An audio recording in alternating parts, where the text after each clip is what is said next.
Free kick শুনলেই প্রথম যে নামটা মাথায় আসে তা কি লিওনেল মেসি নাকি ক্রিস্টিয়ানো রোনালদো? ভুল। আসল উত্তর একটাই, জুনিনহো পেরনাম্বুকানো। ফরাসি ক্লাব অলিম্পিক লিওর হয়ে খেলে জুনিনহো নিজের জায়গা পাকা করেছেন ইতিহাসের সেরা ফ্রি কিক টেকারদের তালিকায়, বরং বলা ভালো তালিকার 1 নম্বরে। আজ তার জন্মদিনে ফিরে দেখা যাক তার অবিশ্বাস্য সেসব কীর্তি। জুনিনহো মূলত একজন অ্যাটাকিং মিডফিল্ডার ছিলেন। ব্রাজিলিয়ান মিডফিল্ডারদের মতো তারও পায়ের কারুকাজ ছিল চোখে পড়ার মতো, তবে সেটা কারুকাজ থেকে জাদুবিদ্যায় রূপ নিত তিনি ফ্রি কিক নিতে গেলে।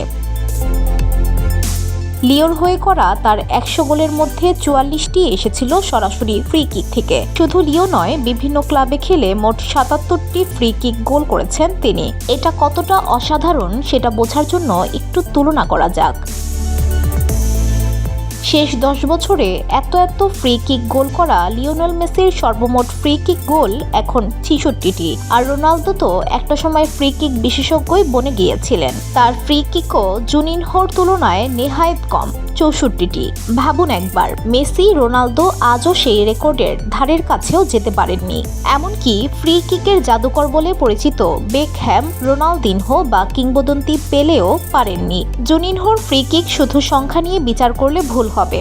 বলের উপর তার নিয়ন্ত্রণ, বাতাসের গতি ব্যবহার করে বাঁক নেওয়ার দক্ষতা এবং দূর থেকে নিখুঁত নিশানায় শট নেওয়ার ক্ষমতা, সব মিলিয়ে তিনি ছিলেন একেবারে অনন্য।